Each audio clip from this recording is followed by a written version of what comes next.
All right, so today I have a pretty cool video.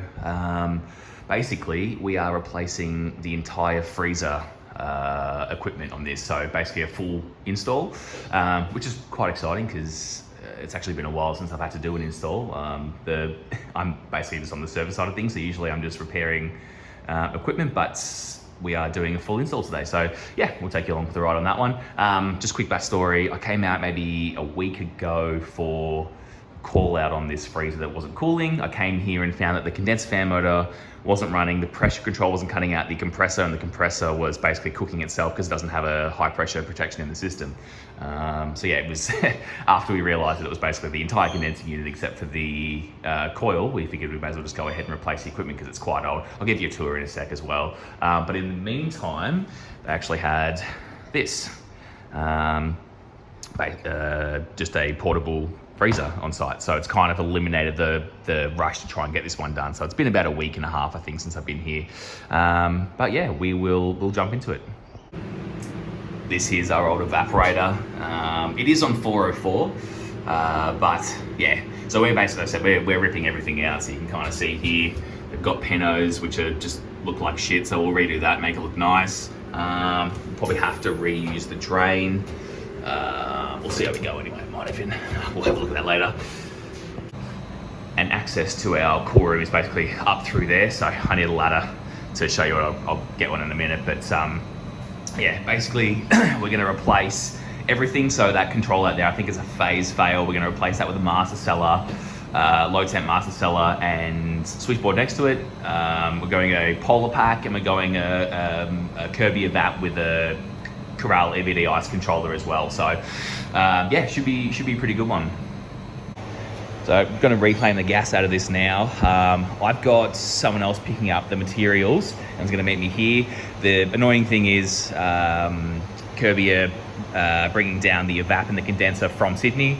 They said it might be here by Monday, which is today, but it's looking more like it's going to be tomorrow afternoon, which is kind of annoying. But you know, it just means that there are other things I can do to try and prepare, so when they come here, it's a bit quick and doesn't like put us too far out. But yeah, so we won't be doing things in a nice, neat order. It'll kind of be a bit all over the place, but we should still get it done.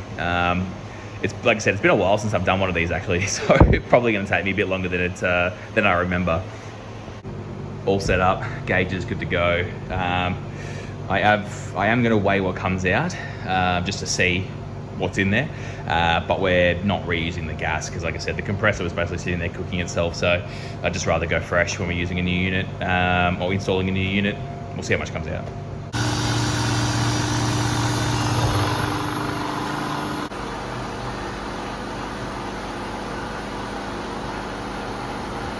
The idea here, we're going to remove the old freezer, but the polar pack's just not going to go on there.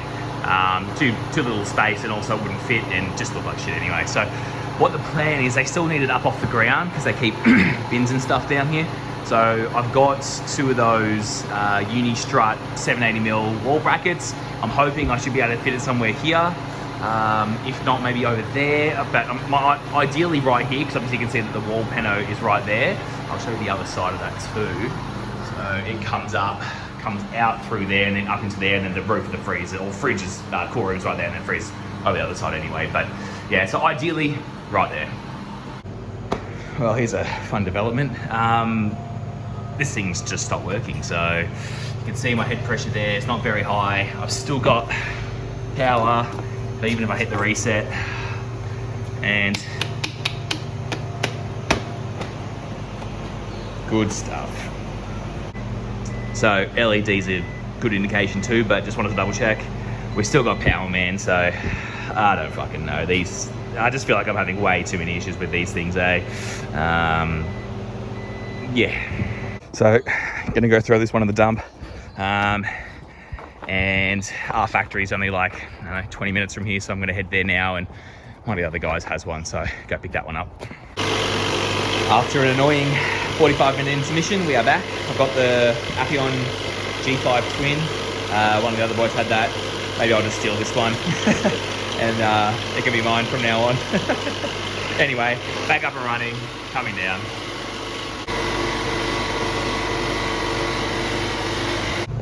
Perfect, so that's all done. So I reset that, well, I had to reset it because I turned the battery off. So it's pulled out about 3.2 kilos, so that seems about right. Yeah, actually, just a quick word. I really do like the Appion scales as a scale, but the only issue is, I think I've said this before, but you can't leave the batteries in there because it'll just drain in a day or two. So it's quite frustrating in that respect. But apart from that, it's a good scale. So when I picked this bottle up from Actrol, I saw that and obviously asked, hey, listen, that's an old sticker, right? You fixed it, because it was sealed at the top. Clearly fucking not. Honestly, mate, come on. It's not hard, is it? Anyway, it's been a morning. I shouldn't whinge too much. It hasn't actually been that bad, but seriously, that is kind of frustrating. Gas is all gone. Now I'll just cut these pipes there and there. These things are actually just screwed in like that, so I'll wait for the other bloke to get here, but we'll rip this out. That's always a good sign. Wow. A whole bunch of water just fell out there, so interesting to see what we got here. Lovely. Cool. So disconnected the wires. It's a bit trippy, eh? They've only got one power cable coming in, and then they were running that, looping the fan, and then running that through the clicks in for the defrost and all that kind of stuff. It's I'm sure it's fine. I've just never seen it done that way before. Anyway, continue getting this thing ready to pull down. Success. The old one's down now. Here are my power feeds. We're obviously going to redo the pipe work, so I'll basically try to get up on the roof and try and rip those out through the peno, and then we're going to basically make the penetration a bit bigger, because the way I like to do it is cut it, PVC, floor flange, and it just looks a lot nicer. It means you're not putting pipe work through sheet metal, I guess, or whatever that material is. I've cut it back here and I've tried to get rid of as much of that as we can, because we're going to try to pull it up. Because we're cutting a 100mm hole and going through PVC, we should be sweet to run the wires we need down through the same conduit as the copper. So we'll jump up on the roof now and try to pull all these things through and start ripping out everything out there. I'm not going to say it's the best roof space I've ever been in, but it is by far not the worst. Yeah, most people who do this kind of stuff, you definitely come across a place that's a lot worse than this. The only thing that is quite annoying is, you see, I don't know if I get my light, there you go. So there's a few of those over there, you can kind of see all pointing down, so don't rip your head up, eh? See, not too bad. I'm not even giving these little, where are they? Back up here. I'm just basically hitting those all in. Not going to give them a chance to stab me in the head. Cool, so got all that out, all the pipe work through. That's all clear now, all clear up there. Got a fresh plate, we can start, well actually, just got a call from Kirby and they've said that the unit's actually been delivered to their site now, so we'll go pick it up. And then we'll come back and get to installing. So just trying to work out how or where I'm going to locate the condenser. I'm thinking, ideally I was going to want to try and put it there, so, you know, just run the pipe work straight into it, but this like fire pipe there is kind of sitting quite low. So what I'm thinking I might have to do is actually run it, because they've just got bins here. Maybe if we just stick it on the wall there, so we can kind of keep it up higher and just run the pipe work around like that. I think that's what I might have to do.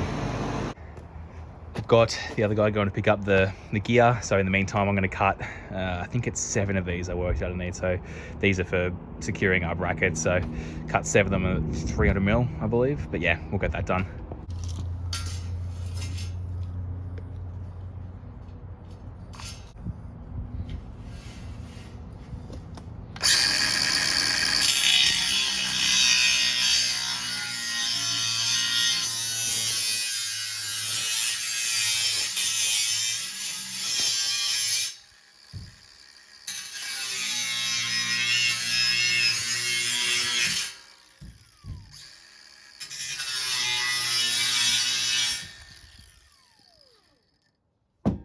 Got them all cut and just went through and pre-drilled them, make it a bit easier for myself. This is roughly what I'm doing here. Basically, I've got my penetration will be up there. You can kind of see it. So that's the old one. I haven't cut the new one yet. You can see that first bit of uni strut right there. So securing them about 2 meters apart. So I'll have another one just down there somewhere. But to try and keep them in line, I'm basically just measuring from side of the core room panel to here to try and keep them in line, and then to get the straighteners basically just from that one to here, and then the other side to the other side, and just making sure those measurements are the same.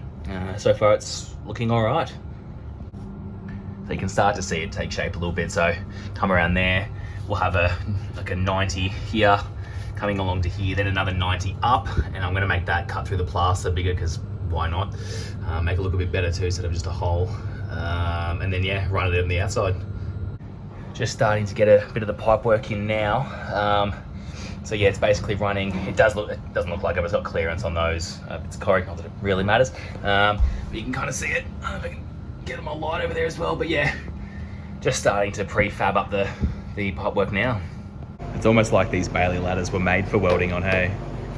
The nice little grooves there, sits well. Because I don't have like a, I don't know, nitrogen adapter or whatever. Usually I'll just kind of drill a hole through that and then just shove that through there and flow the nitrogen that way. Cool, first weld done.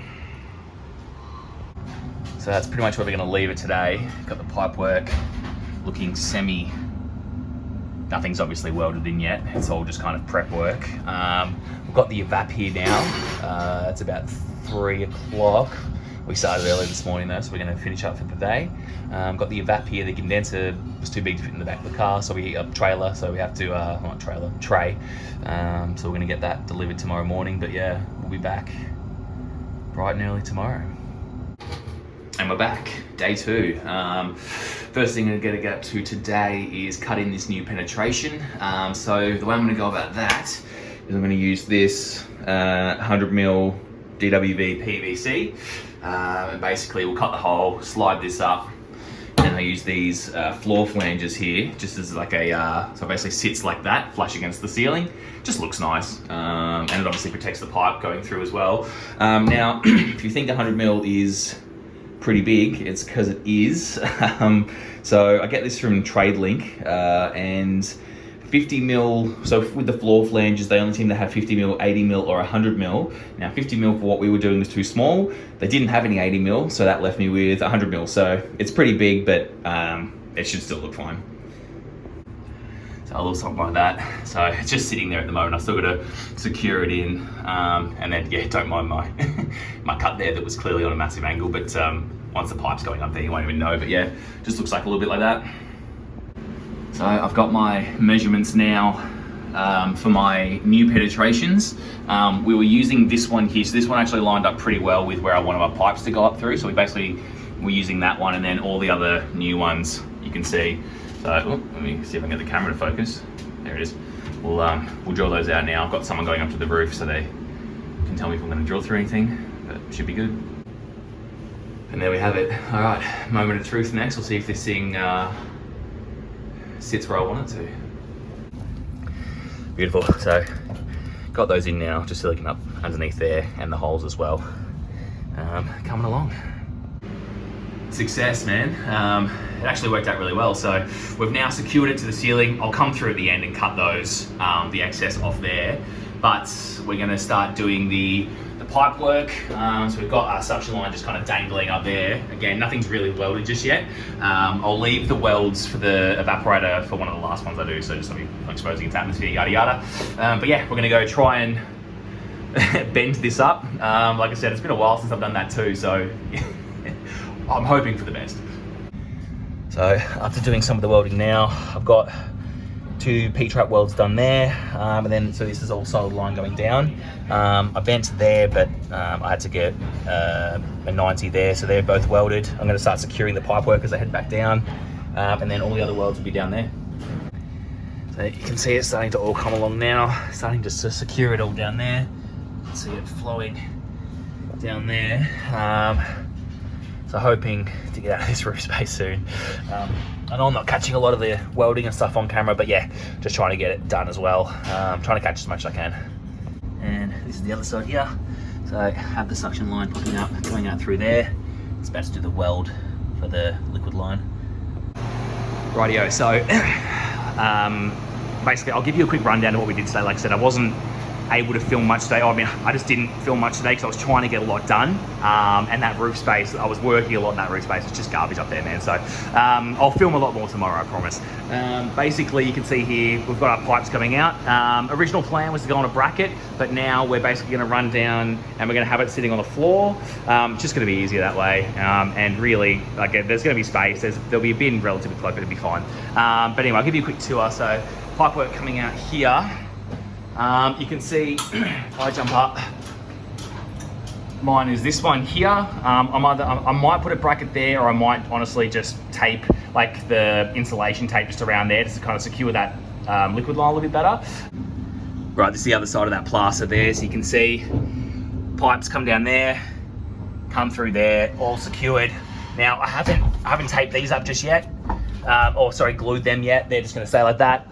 Pipe work goes all the way down there. I should have brought a light up, obviously. But yeah, I've got all my block and clamps in. They're all secured. I just want to leave the gluing until one of the last things that we do. But yeah, tomorrow should be a better day. Cool, we're back for day 3. Plan for today, I'm hoping to have the rest of the pipe work done, this installed and under pressure by tonight. And that way we can leave it overnight, come back it out in the morning, go ahead and do all the, gluing and all that kind of jazz. Got the Sparky coming today as well to fit in the new master cellar controller and switchboard. So yeah, it should be a good day. So getting there, just doing a bit of the prep work with the pipe, basically to come down to the condenser that's here. I'm going to install ball valves right here.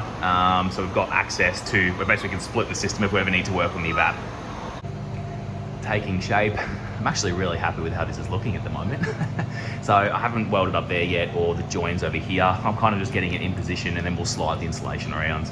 But so far so good. In the process now, just welding in the ball valves. I'll get the liquid one up here. But yeah, coming along.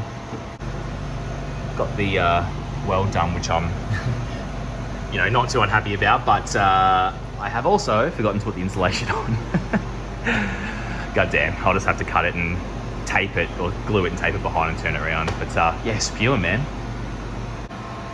Both ball valves are in now.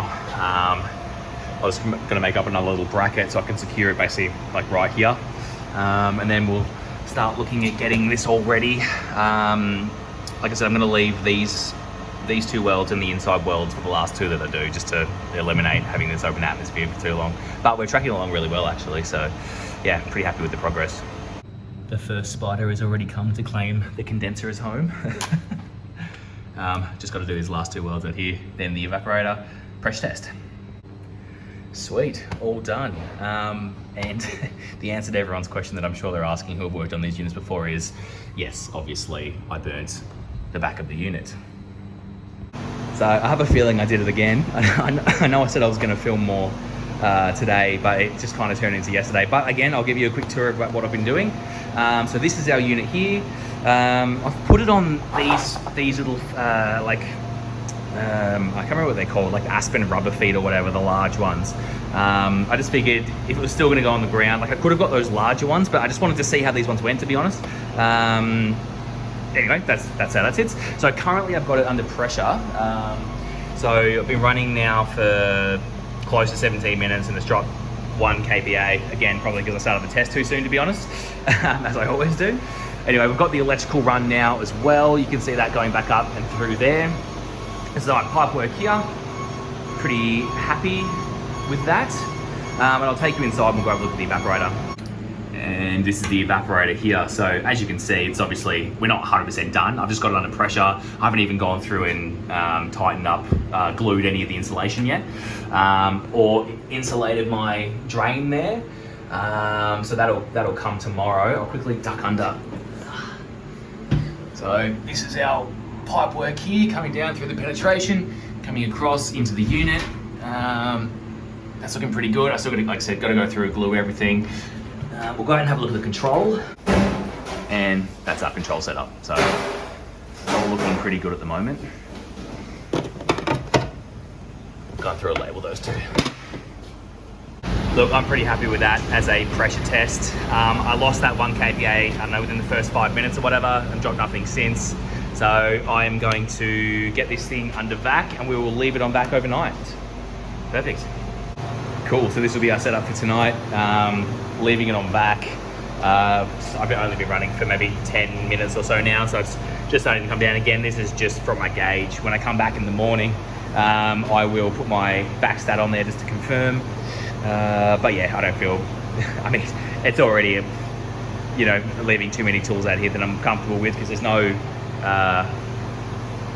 garage here. It's essentially just all open. So anyway, I'll just leave this here and we'll come back in the morning, see what happens. All right, back for day 4. I've left this thing on vac overnight and come over here, and I'm very, very happy with that. Obviously, that's still reading from basically straight from the pump, but I mean, 111 microns. I'll be pretty happy with that. We'll do a standing like a decay test later. Because I've still got a fair bit to do. Like I said, I'm going to go through and glue up all the insulation, clean the cool room, just all the little fiddly bits, so I may as well leave this on vac while I'm doing that. But yeah, we'll get stuck into it for today. So I've just come in to throw a little bit of insulation around the bulb, and I'm going to attack this drain line now. I'll probably have to do it in sections, to be honest. We're off to a good start. Man, like, it's already worse than silicon, right? So if you're gonna have that, I have to go hunting for that because it always falls off here, right? But the fucking thing's in, so I have to go literally, and now it's just everywhere. So yeah, I love this stuff, man. All right, time to silicon up the peno. I've gone the white silicon just to try to make it blend in a bit. Now, just a disclaimer, some people out there can make silicon look like absolute works of art. I am not one of those people. If this comes out looking anything less than horrendous, I'll actually be happy. So, wish me luck. Honestly, I couldn't make that look worse if I tried. It's just... you try so hard to make things look good, and then within 5 minutes it looks like that. Fucking A. So this is... Basically, I've got this all glued now, and I just use this tape. Where's it come from? It's a Pro tape. It's kind of like a... I don't even really know how to describe it, to be honest, but anyway, I just use it after doing the joins. Not down here or anything like that, that's just going to be glued, but yeah, any kind of join, I'll do that. But yeah, I've glued up to there now, so keep going through, and then we'll make our way back into the roof space.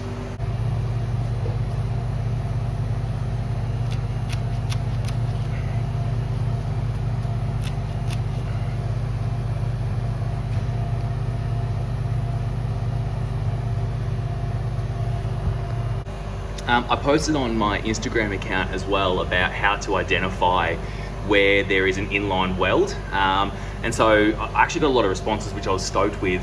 So thank you everyone that sent them through.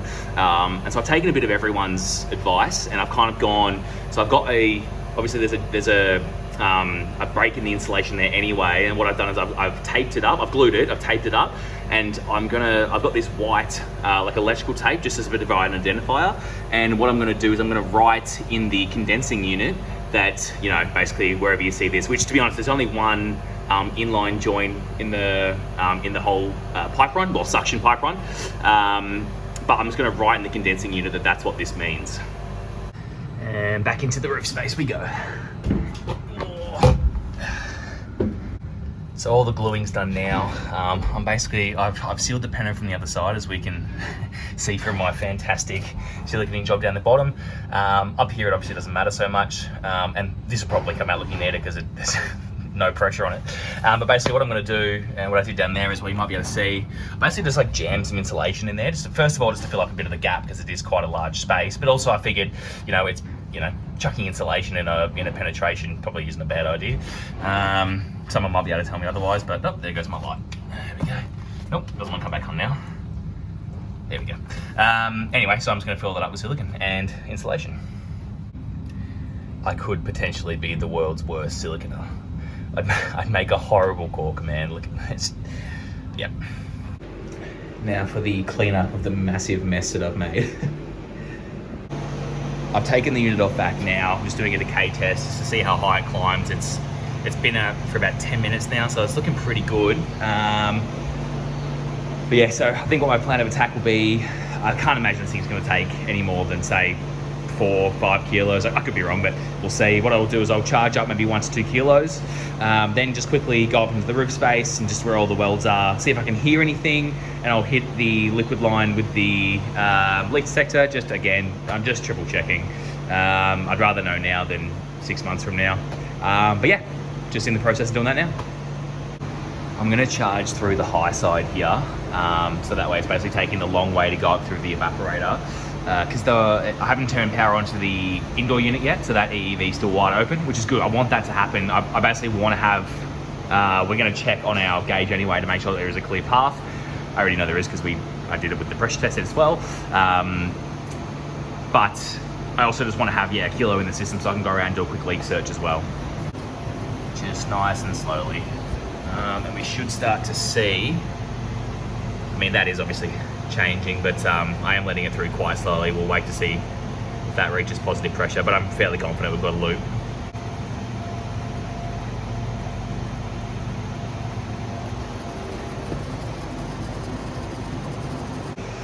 Sweet, all good. Couldn't hear anything, didn't get any hits with the leak detector. I've already tightened all my shraders on the evap as well and out here. Actually, I got to put one down there anyway, but yeah, so far so good. So I reckon I might go turn power onto the indoor. We'll set the parameters for the superheat controller. Yeah, let's go do that.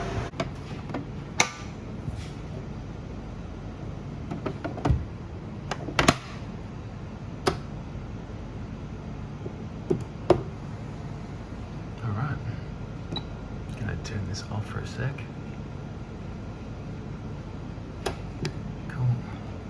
Cool, so we now got power at our controller, so I need to set the parameters, basically tell it what gas it is on and what superheat I want it set to. So from memory, if I hold that down, okay, so that flashes, then I hit that again, 33, I can't remember what that is, so I have to get the manual. So 33 is R448A, which we want 404, so we're going back to 3.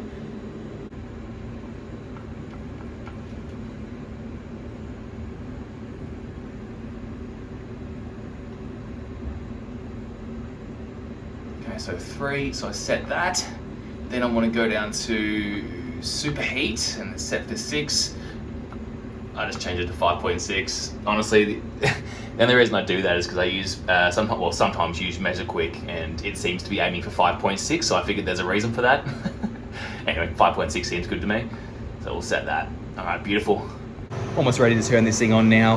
What I'm going to do is I'm going to put the Schrader coil back in that and actually take my gauges and hook them up to there because I can, so make it a bit easier to charge. Changed where my hoses are sitting now.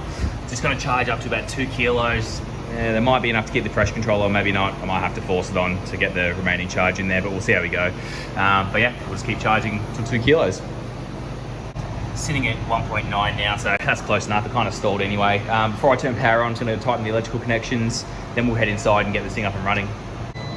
So I still got the isolator off and the thermostat off, but just testing for correct power. It's pretty good. We'll go turn this thing on now and we'll test ampeраges and make sure everything is running as it should. Yeah, pressure control is cutting out straight away, so I'll just hold the contactor in to charge until it's can run by itself. All right, so I've basically got about about 3.2 kilos in there. I'm just letting the unit pull down in temp for a while. These are my pressures currently. Now, I was having a little trouble, so this is obviously a low temp freezer. I was having a little trouble getting the compressor to actually start. So what my issue was I basically had too much suction pressure. The compressor couldn't overcome that. It would just draw 40 amps and cut out. So what I did was I throttled my suction service valve basically to simulate less refrigerant, right? So basically it's starting under less load, so then it will get going. I cracked it, opened it up, and I've had it running ever since. Now, we don't have a CPR in this system because I can use the Corral EBD ice controller basically as one of those. Now, it's getting late in the day. I'm not sure if I'm going to do it today or tomorrow, but basically I'm going to go into the parameters and we can change it to essentially operate as like a mop valve, like a max operating pressure valve, so it won't let. I'm more concerned about after a defrost, you know what I mean, like the gas coming in the pressures are going to be higher, so it can overload the compressor. So we'll go in there and I'll probably do that tomorrow, to be honest, and change that so that we can basically use that EVD controller as a mop valve and almost like a CPR valve as well. Now I did, because I wanted to confirm this as well, I just wanted to make sure that it's, so unlike a pump down system where the solenoid basically just opens up and then it shoots all the refrigerant through, the EVD ice controllers actually open up quite slowly. So it's not so much about the pressure once it's pumped down, and more thinking about after a defrost. But yeah, I think we'll keep monitoring this anyway, and then we'll assess.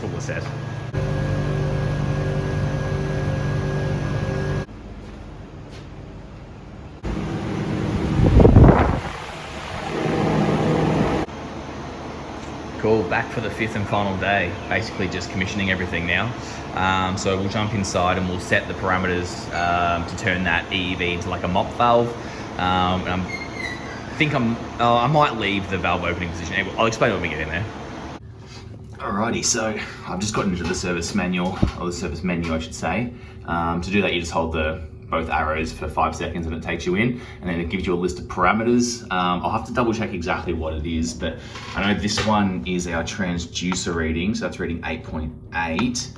P2 is our thermistor, which is reading 16. I'm just confirming if that's correct now, which it seems like it's pretty good. But the setting I'm looking for is C5, I believe. So I had a look at that before I came in, and it should be 50. So it is. So this means that that's operating in temperature. So 50 degrees, I'm going to take that to about -10. So basically, if my return gas or suction gas is coming back at higher than that, it won't let that through. So the max it will let through is -10. So basically operating as a mop valve. Yeah, -10, cool. So we're going to set that value. And then I think if I hold those two again, it'll take me out. But anyway, if you just leave it for 30 seconds, it'll do it. But I reckon that thermistor's reading pretty good, 16 degrees. So we'll get this thing fired up. Got the unit up and running now. Just testing amperages and looking at my pressures as well. Looking all right so far. The room's obviously quite warm. I think it's like 17 degrees in there. We'll go have a look anyway. But yeah, now it's just watching. Still just plodding along with the commissioning. Pressures are looking pretty good. They're coming down. Side glass is clear. Just writing some notes and such. That's pretty cool. But yeah, I think the room's down to about -12 now, so I might even get them to start loading up stock soon and we can watch it under load. And that's it. I've just done a quick clean up with the hose around. You pull down to about -15. They're going to stock the room up now. I'm going to schedule me to come back in maybe like a week's time just to make sure everything's working properly. But yeah, that's it, man. That's this one done.